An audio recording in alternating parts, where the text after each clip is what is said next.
What I like to always say is like the movie Ratatouille, the whole line in that movie, the tagline, anyone can cook. So that was what I wanted to communicate.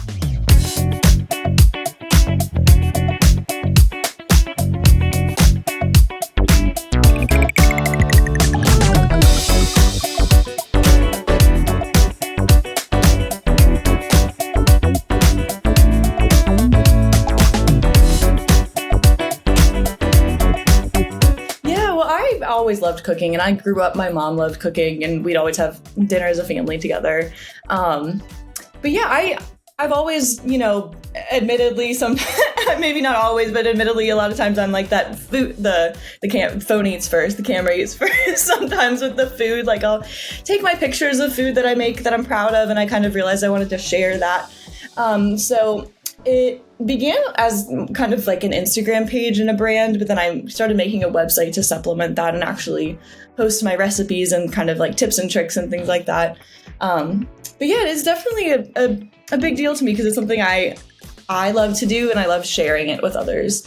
And it really is a way to be creative, and it is rewarding in a lot of different senses. Like in a literal sense, I'm rewarded with some good food at the end of cooking, but I also get to share things, and when I get like positive feedback from friends and family, and it means I'm giving the gift of food to friends and family when I cook too. So it's just a really gratifying thing that I enjoy doing.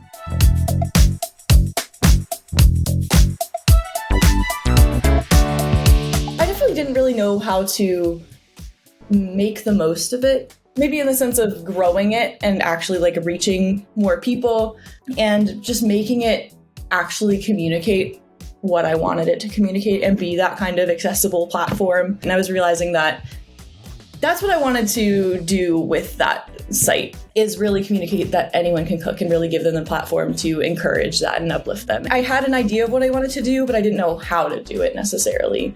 So I was kind of doing it blindly. It's been tweaked and played with, the whole time. I was moving through the Springboard process and looking a lot better, and it's grown more. And I'm actually like fully working on a whole redesign of the site now with, everything that I've learned as an actual design professional now. I feel like I can actually better implement what I wanted to in the first place.